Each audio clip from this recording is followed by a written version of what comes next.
Particle का acceleration और particle की वेव की जो वेलोसिटी है, मतलब पार्टिकल वेलोसिटी, पार्टिकल एक्सेलरेशन, ये एसएचएम ही होता है। इनकोहेरेंट सोर्सेज में एक की इंटेंसिटी I1 है और एक की क्या है बेटा, I2। अब मैं बोल रहा हूँ I नेट बताओ। Transmitted wave is never inverted, मतलब कभी भी पलटती नहीं। रिफ्लेक्टेड वेव तो इन्वर्टेड आ सकती है, कब आ सकती है, ह्यूमिडिटी बढ़ती है तो डेंसिटी कम हो जाती है, कम होने के कारण इनवर्स प्रोपोर्शनलिटी देखने को मिलती है और इनवर्स प्रोपोर्शनलिटी से वेलोसिटी बढ़ जाती है। तो आज का जो हमारा रैपिड रिवीजन का टॉपिक है उसका नाम है वेव्स। के अंदर और क्या आ जाता है बेटा, साउंड वेव्स, है ना।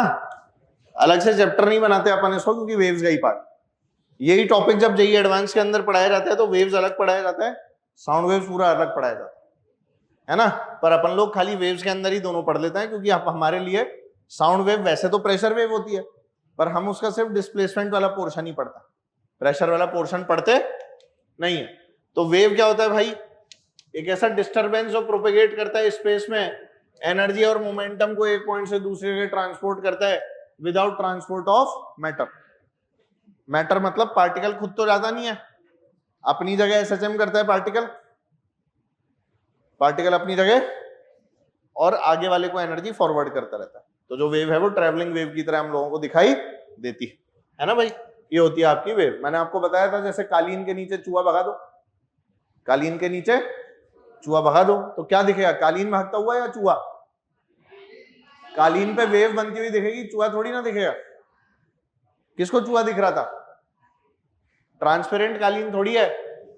तो बेटा क्लासिफिकेशन मीडियम की नेसेसिटी पे आओ, देखो मीडियम की नेसेसिटी पे मैकेनिकल, नॉन मैकेनिकल, इन्हीं को हम लोग इलास्टिक और ईएम वेव्स भी बोल देते हैं।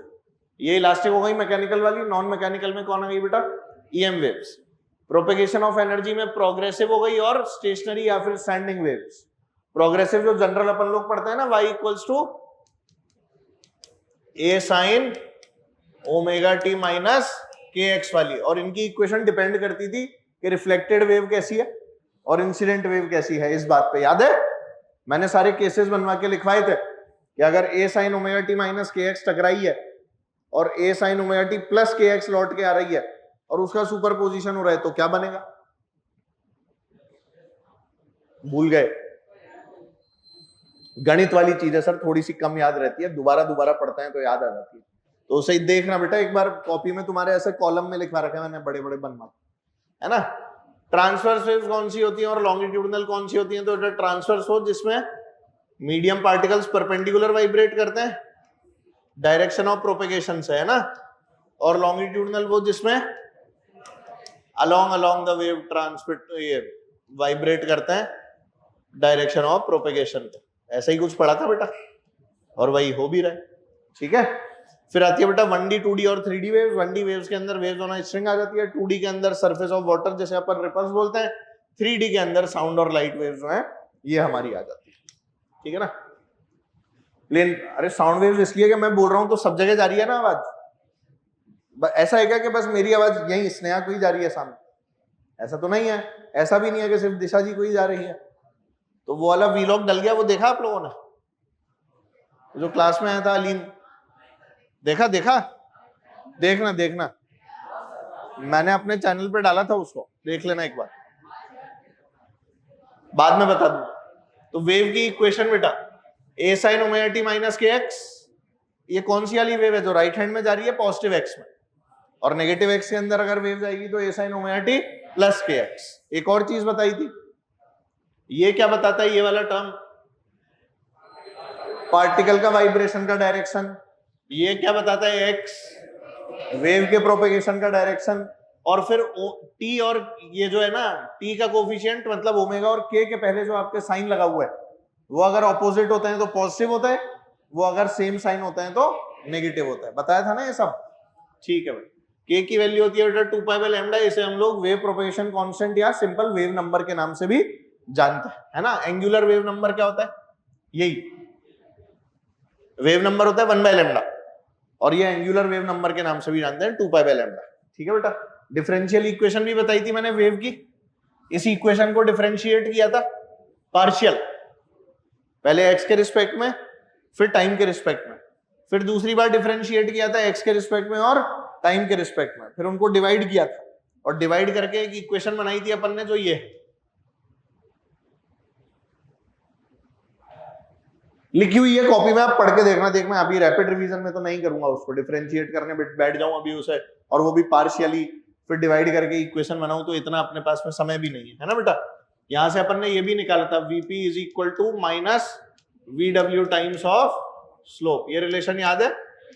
अच्छा ये देखिए लिखा हुआ है, ये रहा। Vp मतलब पार्टिकल की वेलोसिटी, VW मतलब वेव की वेलोसिटी, और स्लोप मतलब जैसा भी स्लोप उस पॉइंट के ऊपर बन रहा है।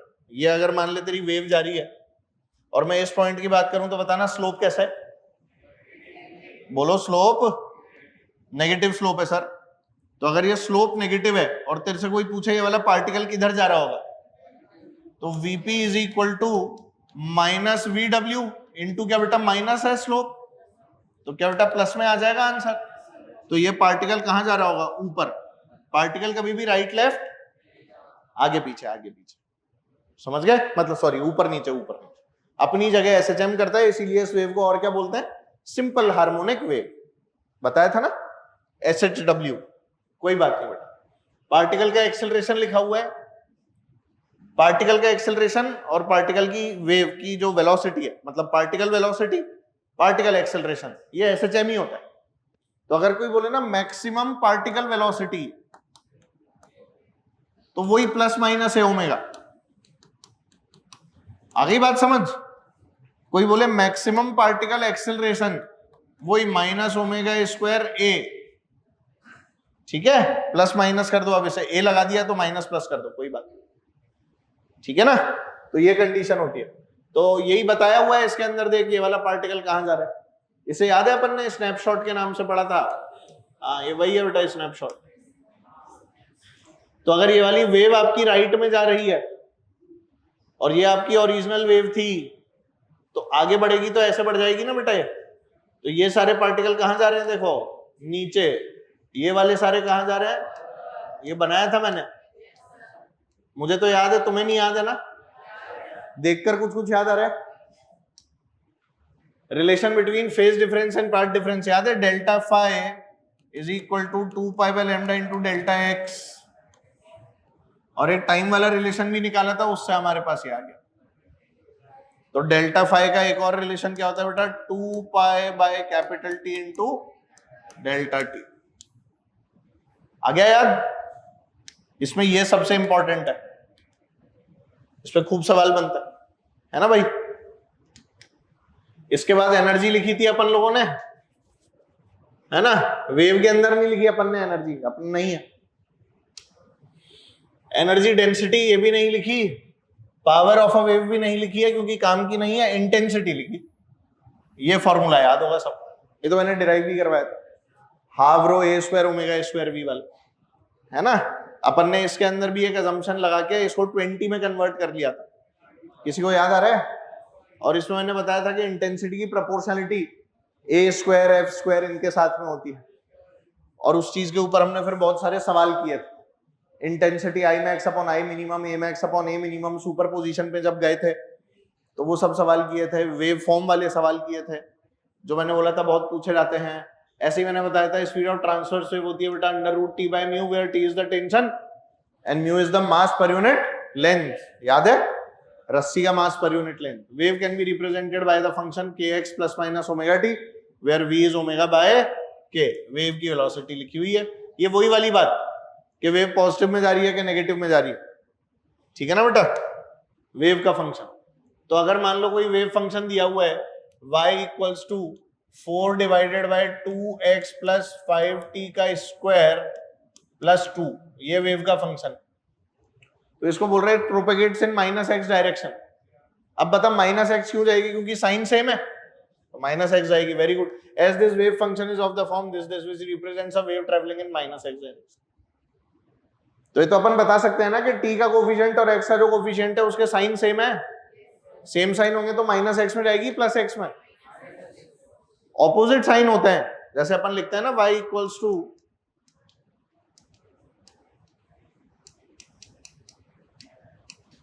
इसमें मेरे को ये बताओ कि यहां तो नेगेटिव है और यहां क्या है? ऑपोजिट हो गया, तो अपन बोलते हैं प्लस एक्स में जाएगी। इसे प्लस के एक्स कर देता तो किस में जाती? जाती ना, वही बात बता रखी। तो ऐसी इक्वेशन भी दिखे तो डरना मत, टी और एक्स के कोफिशिएंट ही देखने हैं आपको। अरे इधर बात कर लो, कोई डाउट है तो मेरे से पूछ। हाँ, निकालनी नहीं है वेलोसिटी। क्यों निकालेंगे वेलोसिटी? नहीं करना। हाँ तो मैं बोल रहा हूं ना, इसमें वेलोसिटी निकलवाएगा तो del Y by del T करवाएगा। इसका del Y by del T तुमसे करवाएंगे? नहीं करवाएंगे। इसीलिए मैंने भी वो चीज आपको नहीं बताई है। जो तुम्हारे स्तर पे है अपने को वही करना है, स्तरीय चीजें करनी है, नहीं तो निरस्तरीय हो जाओगे। समझे? Longitudinal wave solid liquid gas सभी के अंदर प्रोड्यूस कर सकते हैं, क्योंकि bulk modulus of elasticity is present in all the three mediums. Longitudinal मतलब sound waves. Wave form, wave front सबको पता है, पॉइंट सोर्स के लिए स्फेरिकल, याद है ना, सिलेंड्रिकल, लाइन सोर्स, याद है, और वेव फ्रॉम इंफिनिटी के लिए प्लेनर, याद है ना, plane wave front, point large source, point source, linear source at very large distance, है ना बेटा। वेव फ्रंट हमने खूब बनाए थे। इंटेंसिटी हमने लिखी थी बेटा inversely proportional to R square, याद है। इक्वेशन आ गई है, ये क्या लिख रहा है? हाँ ठीक है, पॉइंट सोर्स की है ना, चलेगा।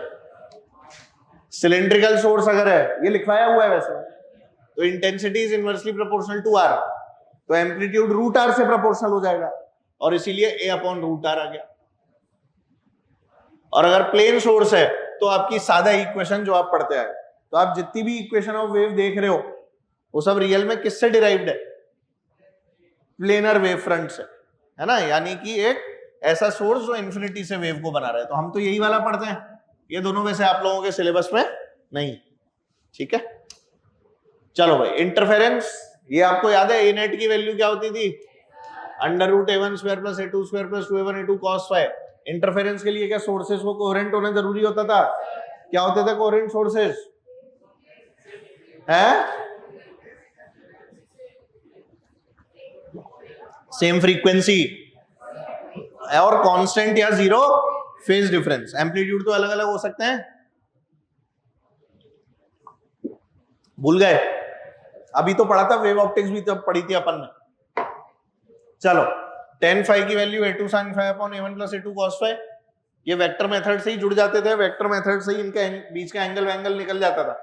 और इंटेंसिटी का formula i1 plus i2 plus 2 root i1 i2 cos phi naught. अच्छा बताओ, अगर सोर्सेज इनकोहेरेंट है, एक की इंटेंसिटी i1 है, एक की इंटेंसिटी i2 है, तो कैसे जोड़ूंगा? मैं बोल रहा हूं इनकोहेरेंट सोर्स। कैसे सोर्स है? इनकोहेरेंट सोर्सेज है। इनकोहेरेंट सोर्सेज में एक की इंटेंसिटी i1 है और एक की क्या है बेटा?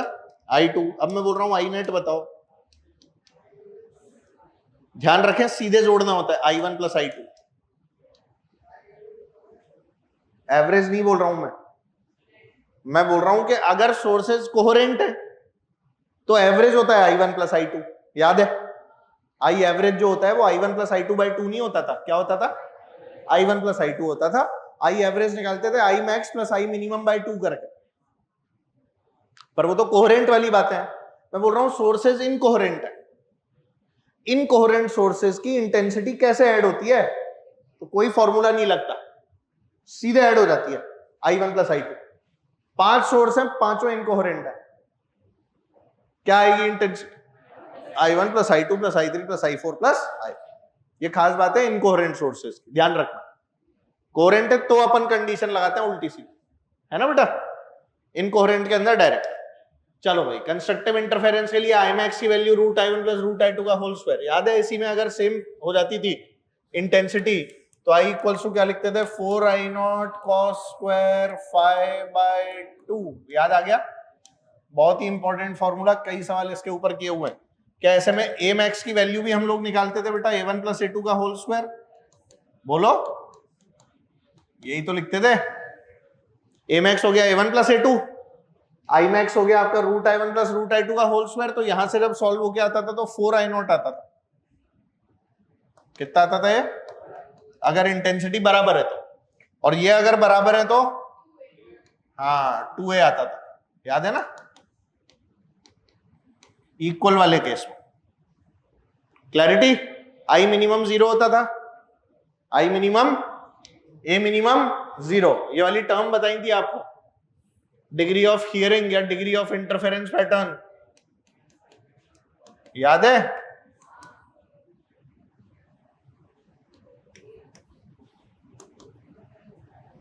I max minus I minimum upon I max plus I minimum multiplied by, कई बार निकलवा दिया ये सब, है ना।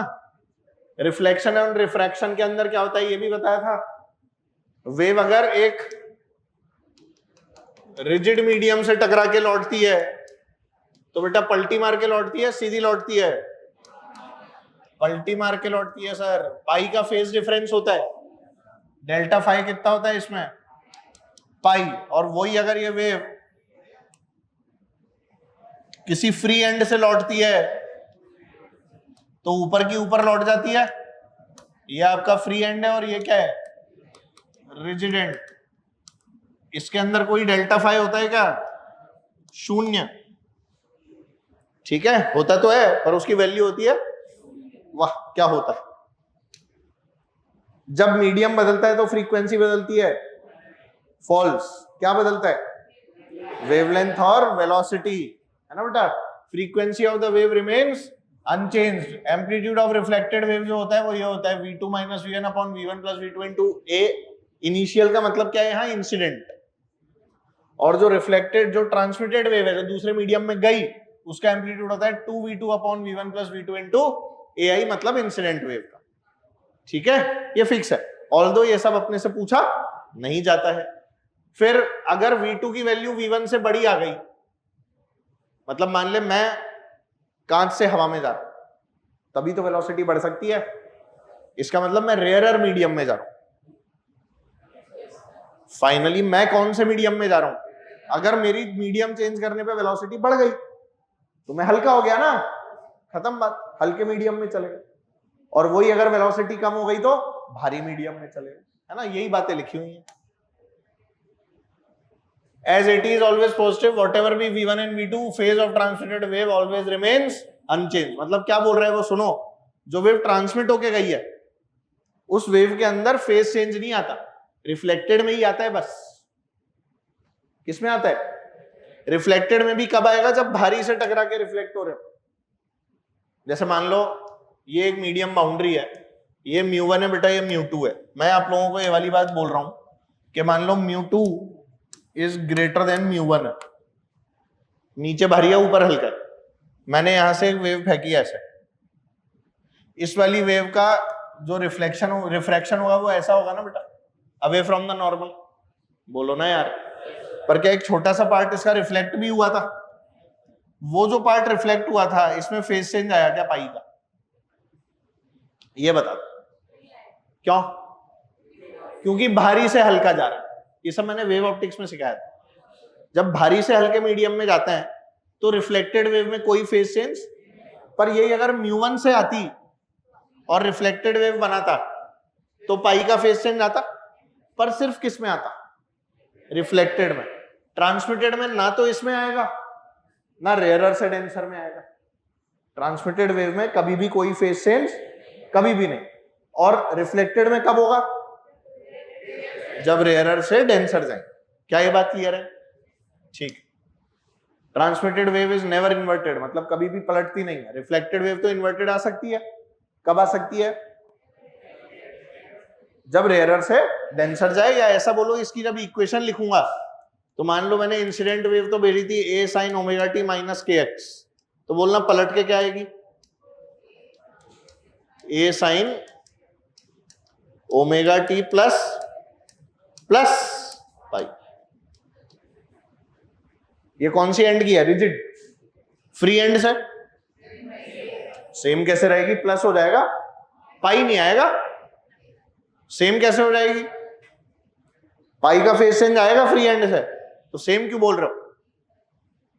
जो पलट के आएगी उसमें पाई लगाओगे, चांटे पड़ेंगे। सब पढ़ाया मैंने, बदतमीज।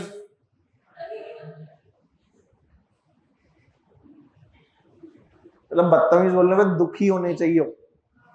और वहां देखो क्या सच कैसे पता लग गया।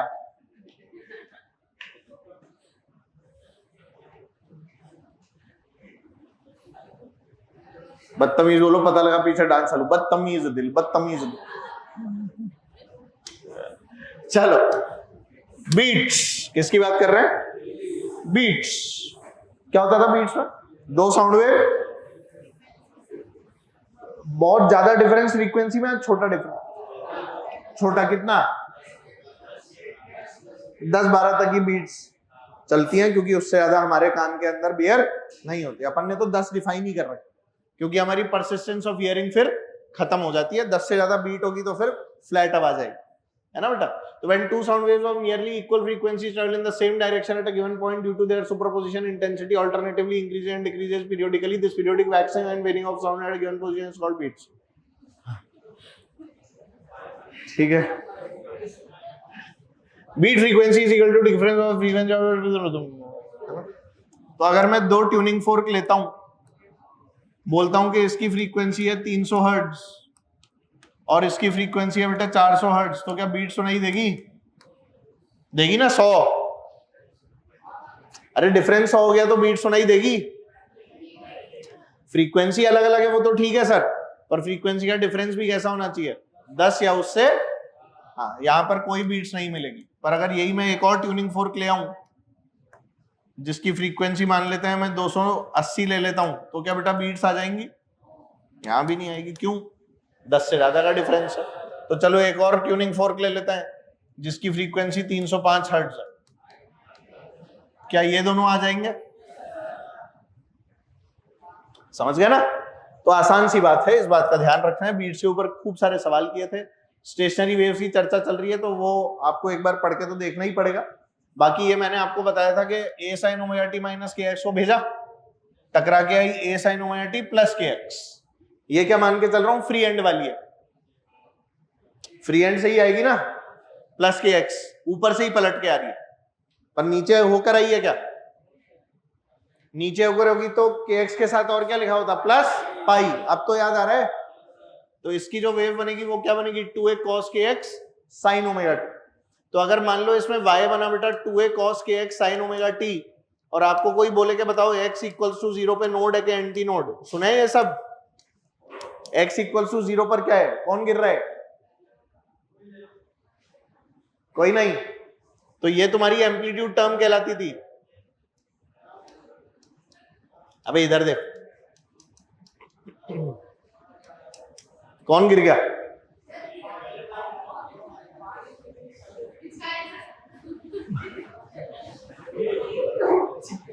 अच्छा, होली आ रही है तो तुम लोगों ने ये सब काम चालू कर दिया है। मैं अभी मथुरा गया था ना, तो वहां मतलब चलते फिरते लोग रंग लगा रहे थे एक दूसरे को अभी से, और इतनी भीड़ हो चुकी थी। मैंने वीआईपी दर्शन किया, और वीआईपी दर्शन की हालत बता रहा हूं मैं। 3 गार्ड्स मेरे को खींच रहे थे हाथ पकड़ के, मेरे से धक्का मुक्की नहीं हो रही थी भाई।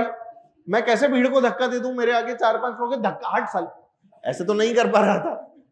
तो है ना, 3 गार्ड मेरा को हाथ पकड़ के खींच रहे थे, चलो चलो, और मैं हिल ही नहीं पा रहा हूं। वो मेरे को इतनी जोर से हाथ पकड़ के खींच रहे, मेरी उंगली अलग कर देता हूं।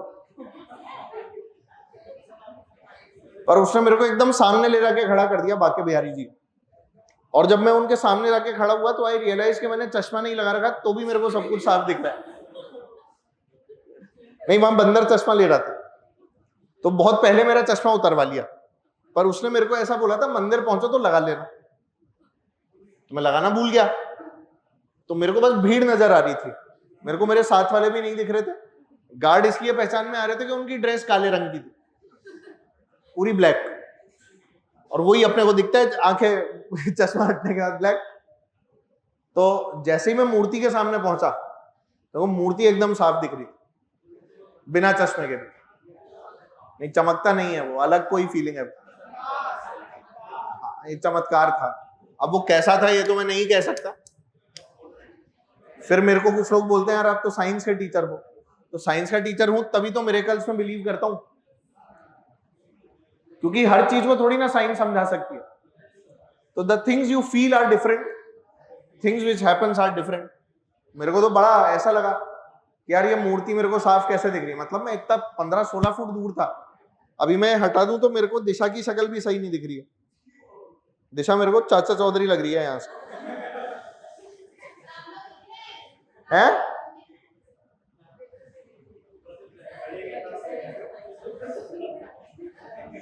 पता नहीं लग रहा, हाथ हिल रहा है तुम्हारा ये पता लग रहा है, और कोई पीछे 3 बावड़ी लड़कियां बैठी हैं ये पता लग रहा है, ये पता नहीं लग रहा कि कौन है। अब पीछे वाली थी क्या ये? अच्छा अच्छा, तो ऐसा है। इतनी पास से मेरे को ये भी पहचान नहीं आ रही है। अब देख रहे, पर जैसे मैं यहां हूं और जो मूर्ति है वो वहां है जहां ये बैठी है, और थोड़ा सा पीछे ही कर लो, इससे भी 2 फुट दूर, वो मेरे को साफ दिख रही थी। अब मैं नीचे था और वो ऊपर थी, पर साफ दिख रही थी, तो मैं तो एकदम फ्रंट में आ गया था। तो मैंने कहा यार ये कैसे हो रहा है, वो अलग लेवल का जादू होता है। फिर मैंने उनके साथ वीडियो बनाया गार्ड्स के साथ में, आपने मेरे दर्शन करा दिए, थैंक यू सो मच, और उनके साथ फोटो ली, और मैं वहां पे माला डाल के घूम रहा हूं पूरे शहर में, मेरे को कोई फर्क नहीं पड़ रहा, सब जगह माला डाल के घूम रहा था मैं, कोई फर्क नहीं पड़ रहा है वहां। अच्छा कोई जानता नहीं है ना, अभी कोटा में ऐसे माला डाल के थोड़ी निकल सकता हूं मैं, निकल गया सड़क पे माला डाल के नहीं नहीं, चलो चलो रैपिड रिवीजन, रैपिड है ना, बह गया मैं। तो एम्पलीट्यूड मिनिमम cos kx की वैल्यू को 0 कर दिया, अभी अभी बताया ना एम्पलीट्यूड टर्म बोलते हैं इसको। कौन सी टर्म बोलते हैं इसे? तो अगर मैं x की वैल्यू 0 करूं तो क्या आएगा यहां पे? 1, तो 2a बचेगा ना। x को अगर आप इसके अंदर 0 कर दोगे एम्पलीट्यूड टर्म में, तो y की वैल्यू क्या बचेगी? 2a बचेगी ना, मतलब y मत बोल r बोल, 2a तो मैक्सिमम एम्पलीट्यूड हो गया ना। तो x इक्वल्स टू 0 पे नोड है, एंटी नोड है? Anti node. अब आया समझ में? और यही अगर टर्म होती बेटा 2a sin kx sin omega t वाली, हाँ, तो in that case x equals to 0 करने पर क्या मिलेगा? r की वैल्यू भी 0 ही मिल जाएगी, तो नोड मिल जाएगा। ये सब बातें मैंने आपको लिखवा रखी हैं, एक बार कॉपी पलट के देखोगे सब मिलेगा बेटा, है ना, देखना पड़ेगा बस उसके लिए। तो स्टैंडिंग वेव के डायग्राम बने हुए हैं बेटा, दोनों तरफ से फिक्स, एक डब्बे की लेंथ बोलो लैम्डा बाय, याद है लैम्डा बाय 2, कौन बोला 4? लैम्डा बाय 2 पूरा डब्बा, आधा डब्बा लैम्डा बाय 4 है ना बेटा, तो पूरा डब्बा लैम्डा बाय 2 का, तो बोलो फ्रीक्वेंसी, अरे यहां से L की वैल्यू लैम्डा बाय 2, तो लैम्डा कितना आ गया? 2L, तो फ्रीक्वेंसी क्या हो गई? V बाय, अच्छा लिखी हुई है, बढ़िया। जब 2 डब्बे पूरे हो जाएंगे तो V बाय L, क्या इसके अंदर ऐसा बोल सकता हूं ऑल हार्मोनिक्स आर प्रेजेंट? इसको क्या बोलते हैं? फंडामेंटल, इसको बोलते हैं फर्स्ट हार्मोनिक, बोलो या second harmonic? Second harmonic, third harmonic, fundamentally first harmonic होती है बेटा, और इसको फर्स्ट ओवरटोन बोलते हैं, है ना, और ये सेकंड ओवरटोन। तो V बाय 2L के इंटीग्रल मल्टीपल्स 1 2 3 4 5 6 7 8, ठीक है, क्या हो गया? हाँ सब ठीक। इसके बाद हम लोग बात कर रहे हैं बेटा एक एंड से फिक्स, तो क्या पहले आधा ही डब्बा बनेगा? तो L की वैल्यू क्या हो जाएगी? लैम्डा बाय 4, तो लैम्डा क्या हो जाएगा बेटा? 4L, और इस कारण से फ्रीक्वेंसी आ जाएगी V बाय, अब अगला जो आएगा उसमें देख 3 लैम्डा बाय 4 आएगा, तो लैम्डा की वैल्यू जो है वो आपके पास में क्या आ जाएगी? लैम्डा बोलो 3L बाय 4, तो इसीलिए आपके पास में क्या आ जाएगा? यही आएगा ना, 4L बाय 3, है ना, 4L बाय 3 आएगी, जिसके कारण जो फ्रीक्वेंसी है वो क्या आ जाएगी? 3V बाय, तो 1V बाय 4L के बाद क्या आया? 1 3 5 7 9 चलेगा, तो ऑड हार्मोनिक्स आर प्रेजेंट। इसको अगर हम लोग फर्स्ट हार्मोनिक बोलते हैं तो इसको थर्ड, इसको फिफ्थ, इसको seventh. Even harmonics are absent, odd harmonics are present. Third harmonic is the first overtone, fifth harmonic is the second overtone, seventh harmonic is the third overtone. याद है ना ये सब? इसको चेक करने के तरीके वगैरह सब आपको बता रखे हैं, आपको शायद पता होगा। एक प्लकिंग डिस्टेंस की वैल्यू होती है ना, पर वो मैंने आपको कॉपी के अंदर लिखवा रखी है, उसको ध्यान रखना, इस चीज को छोड़ देना है। सोनोमीटर मैंने वैसे पढ़ा दिया है, याद है ना तेरे को? सोनोमीटर ब्रिजेस लगाते हैं अलग अलग, और फिर फ्रीक्वेंसी डिफाइन करते हैं P/2L under root T/μ। P क्या होता है इसमें? कितने लूप बने उन दोनों ब्रिजेस के बीच में, ठीक है। साउंड वेव्स की velocity under root E/ρ। E क्या है बेटा? कोफिशिएंट ऑफ, याद है ना सबको? अब ये y भी हो सकता है और बीटा भी हो सकता है, कुछ याद नहीं आ रहा? सॉलिड्स है तो यंग मॉडुलस, और लिक्विड्स और गैसेज है तो बल्क मॉडुलस। साउंड की वेलोसिटी गामा RT/m, याद है? सही वेलोसिटी तो यही होती थी करेक्शन के बाद में, है ना? तो वही वेलोसिटी याद रखनी है।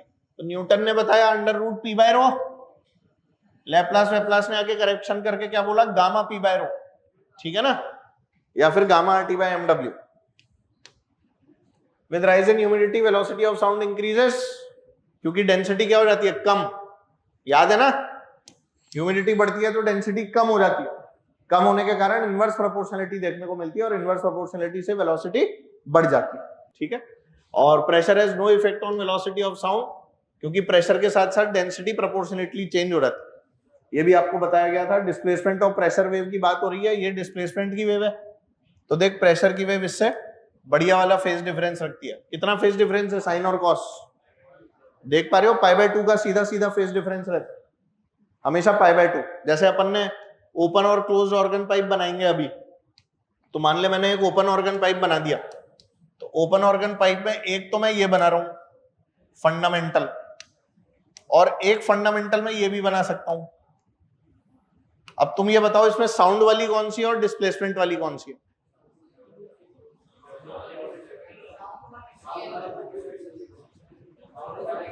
साउंड वाली कौन सी है? चलो क्लोज्ड ऑर्गन पाइप बना। बेटा डिस्प्लेसमेंट देखा करो, खुली जगह पर डिस्प्लेसमेंट हमेशा मैक्सिमम, ऐसे सोचा करो। अगर जगह खुली है तो डिस्प्लेसमेंट मैक्सिमम होगा, बंद जगह पर डिस्प्लेसमेंट 0 होगा। अब बताइए क्या मैक्सिमम है? खुली जगह है ना, क्या मैक्सिमम होता है? तो ये डिस्प्लेसमेंट की वेव है। बंद जगह पर डिस्प्लेसमेंट क्या कर दिया? 0। अब बता खुली जगह पर क्या मैक्सिमम है? तो पीली वाली कौन सी वेव है? अब बहुत खुली जगह पे चिल्लाओगे तो आवाज ज्यादा फैलेगी क्या? पर बंद जगह चिल्लाओगे तो आवाज ज्यादा रहेगी। तो बंद जगह चिल्लाते हैं तो आवाज ज्यादा रहती है, खुली जगह पर आवाज कम रहती है। तो ये वाली कौन सी है? प्रेशर। समझ गए? खुली जगह पर प्रेशर कम, बंद जगह पे प्रेशर ज्यादा। अरे बोलना, बंद जगह पे प्रेशर ज्यादा। तो जब इसमें साउंड वाली वेव बनाऊंगा तो वो कैसी बनेगी? बोलो सही है? बंद जगह पे प्रेशर ज्यादा, खुली जगह पे प्रेशर कम। नहीं समझे? पक्का आ गया? ठीक है, तो यही वाली बात है ना, इसके ऊपर ध्यान मत देना। P0 बराबर BA के बल्क मॉड्यूलस से डिफाइन करते हैं बेटा उसको, पर ये अपने काम का नहीं है। बस ये बात पता होनी चाहिए कि प्रेशर और डिस्प्लेसमेंट वेव में क्या डिफरेंस। ये मैंने वैसे भी उस समय बताया था, खूब सारी मछलियां बनाई थी। Sound sensors detect pressure changes, description of sound as pressure wave is preferred over displacement wave. देख क्या लिखा हुआ है, साउंड का डिस्क्रिप्शन प्रेशर वेव को प्रेफर किया जाता है। अगर हम साउंड को डिस्क्राइब करना चाहते हैं तो describe sound as a pressure wave, ये बेटर है। और हम क्या पढ़ते रहते हैं पूरे टाइम? Displacement wave. तो भी pressure wave is 90 degree out of phase. अभी बताया ना मैंने, π/2 का फेज डिफरेंस होता है। ये वही वाली लाइन लिखी है। इंटेंसिटी प्रेशर की टर्म्स में किसी काम की नहीं है। और ऑर्गन पाइप के बारे में आपको बता देता है, ये कौन सा ऑर्गन पाइप है? क्लोज्ड। ये बता प्रेशर है कि डिस्प्लेसमेंट? तो डिस्प्लेसमेंट ही पढ़ा रखा है आपने, अपन लोग डिस्प्लेसमेंट वेव पे ही ध्यान दें, है ना। तो जैसे उसमें एक एंड फिक्स वाली जो होती थी, वो यहां पर क्या होती है? Closed organ pipe. और वहां जो दोनों एंड फिक्स वाली होती थी, वो यहां पर क्या होती है? Open organ pipe. ये फर्क। सेम टू सेम कहानी चलती है, एकदम वैसी की वैसी जो आप लोग अच्छे से जानते हैं। ओपन ऑर्गन पाइप आ गया, क्लोज ऑर्गन पाइप आ गया। एंड करेक्शन किया था क्या अपन ने, याद है? E की वैल्यू क्या होती थी 0.6R, क्या फॉर्मूला होता था याद है? E इक्वल्स टू अपॉन, याद है ये? बढ़िया बात है, बस यही याद है सर पूरे चैप्टर में। रेजोनेंस ट्यूब में वेलोसिटी निकाली थी 2F0 into L2 minus L1, याद आ रहा है? और फ्रीक्वेंसी को क्या V बाय लैम्डा भी लिख सकते हैं, तो उससे और भी चीजें निकल सकती है। देख, lambda equal to twice of L2 minus L1। अगर इस फ्रीक्वेंसी को V बाय लैम्डा लिख दोगे तो V से भी कट जाएगा, ऊपर लैम्डा चला जाएगा। नहीं समझे? तो वो भी निकाल सकते हैं, डिपेंड करता है क्या पूछा गया है ना। ये रेजोनेंस ट्यूब का एंड करेक्शन जो अभी आपने फॉर्मूला लिखवा है। Intensity of sound in decibels, वही लाउडनेस, तो loudness 10 log 10 I1 upon I2 लिखा था ना, वही है। ये सब मैंने लिखवा रखा है तुम लोगों को, 10 की power -12 watt per metre square, persistence of hearing वगैरह, याद है ना? थ्रेशोल्ड ऑफ हियरिंग और ये सारी चीजें बताया था ना। 120 डेसिबल, ये वही है। साउंड की कैरेक्टरिस्टिक लाउडनेस क्या होता है? Sensation received by air due to intensity of sound, मतलब जो हम फील करते हैं। पिच क्या होती है? Sensation received by ear due to frequency of sound. Loudness किससे डिफाइन हो रही है? इंटेंसिटी से। पिच किससे? वही वाली बात, अभी मैं तुम्हें ऐसे पढ़ा था, अच्छा लगता? अच्छा नहीं लगता ना, पर हाँ यही मैं तुमको ऐसे पढ़ा रहा हूं, आइए पढ़िए, आओ देखो, ये भी नहीं लग रहा सर, है ना? मतलब ऐसी आवाज अच्छी लगती है, थोड़ी हस्की वॉइस जो होती है वो ठीक लगती है, ऐसी आवाज अच्छी नहीं लगती। आ जाओ देख ले रे, ऐसे नहीं। क्वालिटी और टिम्बर, क्वालिटी क्या होती है बेटा? Sensation due to wave form, बताया था ना मैंने कि अगर मान लो बहुत सारी नॉइज है तो ऐसी हो जाएगी वेव फॉर्म, और यही अगर मैं तेरे कान में ऐसी वेव फॉर्म दूं तो अच्छा लगेगा। म्यूजिक, तो this is music, this is noise. एक म्यूजिक है तो दूसरी क्या है बेटा? Doppler effect. अब आपके सिलेबस में गलती से भी नहीं पढ़ना है, डिकचिक डिकचिक डिकचिक डिकचिक काट दिया ना ओए।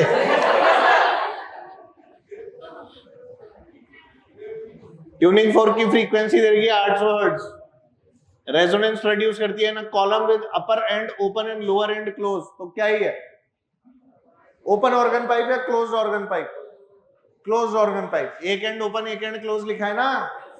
Successive resonance are observed at this length, तो साउंड की स्पीड निकालनी है। तो क्लोज ऑर्गन पाइप की कहानी मतलब एक तरह से रेजोनेंस ट्यूब जैसा हो गया। L2 माइनस L1 की वैल्यू क्या होगी? लैम्डा बाय लैम्डा अगर आपकी निकल के आ गई तो V बराबर F लैम्डा वेलोसिटी। गिटार के अंदर दो स्ट्रिंग है A और B, बीट्स निकालती है 6 हर्ट्ज की।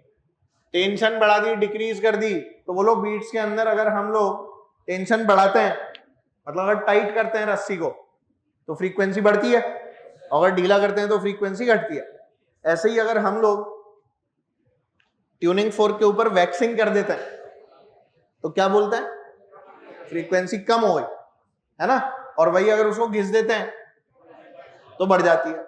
बताया था ना ये सब वही कहानी।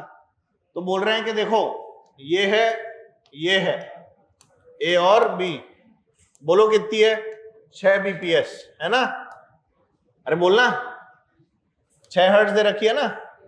अब बोल रहे हैं B के अंदर फ्रीक्वेंसी को टेंशन घटा दिया, तो फ्रीक्वेंसी घटेगी B की। तो कितनी आ गई इनके बीच में? 7 BPS आ गई, 7 हर्ट्ज। अगर फ्रीक्वेंसी ऑफ A जो है वो 530 है, तो 530 के कंपैरिजन में बताओ क्या क्या होगी? 530 ओरिजिनल फ्रीक्वेंसी ऑफ B बता। तो देख पहले 7 बीट से निकाल के देख भाई, अपन तो 6 से मान लो डिफरेंस, तो एक तो इधर हो गया 524 और एक क्या हो गया 500। अब तुम ये बताओ तुमने इसमें टेंशन क्या किया है? तो फ्रीक्वेंसी कम होगी ना उसकी, कम होगी तो बताओ 524 का क्या आएगा? ऐसे चलेगा और इधर क्या आएगा, बोल ही नहीं रहे, याद है। अब इसमें 7 कब बन सकती है, पहले केस में या दूसरे केस में?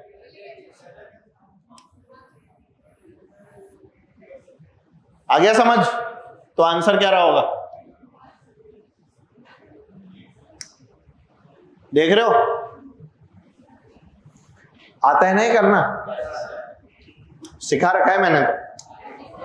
और इस प्रकार से ये चैप्टर भी होता है समाप्त। ठीक है, चलो भाई बाय बोलो। अब अपन लोग 12 चालू करेंगे, है ना।